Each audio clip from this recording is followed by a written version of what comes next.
ধারণা করে কথা বলা নিষেধ ইসলামে। ওয়া ইন্না যান্না লা ইউগনি মিনাল হাক্কি শাইআ, আল্লাহ বলেন ধারণা কখনো সত্যের বিকল্প হতে পারে না। আপনাকে সত্যটা জেনে বলতে হবে। আমরা এরকম সমাজে অনেক করি, অনেক।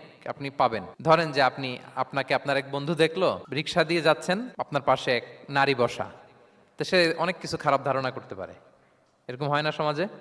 তো এমন হতে পারে যে আপনি আপনার ছোট বোনকে নিয়ে বেরিয়েছেন, হতে পারে না? কিন্তু আপনি তো একটা ধারণা করে ফেললেন অন্য কিছু।